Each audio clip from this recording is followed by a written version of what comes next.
দেখুন এখানে আমি নদীর টাটকা ভোলা মাছ নিয়ে নিয়েছি। এই ভোলা মাছের ঝাল করে আমি আপনাদের দেখাবো দারুণ স্বাদের ভোলা মাছের ঝাল। কীভাবে ভোলা মাছের ঝাল করতে হয় সেটা আপনাদের আমি দেখাবো। আপনারা ভিডিওটা দেখতে থাকুন, স্কিপ করবেন না, এবং মাছটা কীভাবে কাটতে হয় সেটা আমি দেখাবো আপনাদের। দেখুন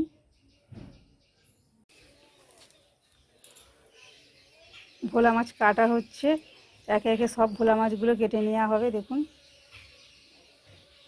কানকোগুলো ফেলে দিয়ে মাথাটাকে এইভাবে কেটে নিয়ে লেজাটাকে এইভাবে কেটে নিতে হবে। একে একে সব ভোলা মাছগুলোকেই এইভাবে কেটে নেওয়া হবে। দেখুন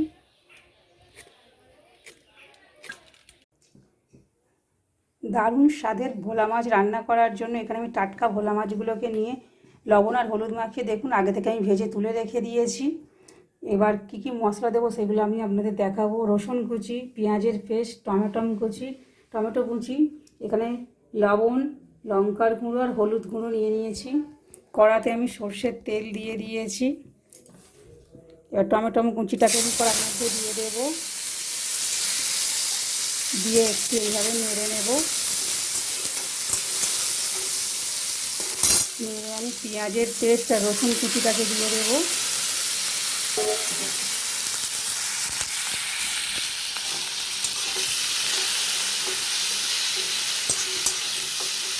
আমি কীভাবে বানাচ্ছি আপনারা দেখুন। এইভাবে একটু ভালো করে আমি ভেজে নেব।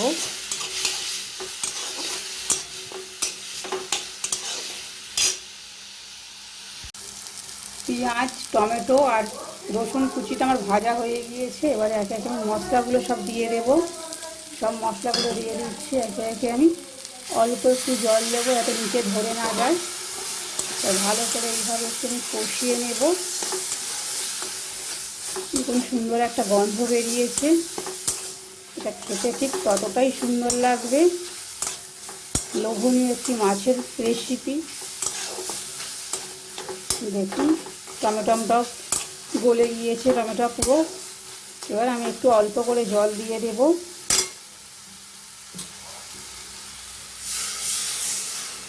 জল দিয়ে দিলাম। 5 মিনিট পর আবার আসছি। 5 মিনিট পর দেখুন কত সুন্দর দেখতে লাগছে। এবার একটু মিট মশলা নিয়ে আমি এর মধ্যে দিয়ে দেব, দিয়ে এইভাবে একটু নেড়ে নেব। নেড়ে আমি মাছগুলো সব দিয়ে দেব, ভাজা ভোলা মাছগুলোকে এর মধ্যে দিয়ে দিলাম, দিয়ে একটু নেড়ে নেব এইভাবে।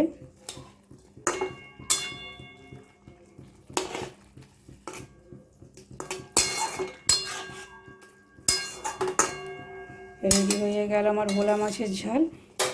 এবার আমি একটু পাত্রের মধ্যে ঢেলে নেব।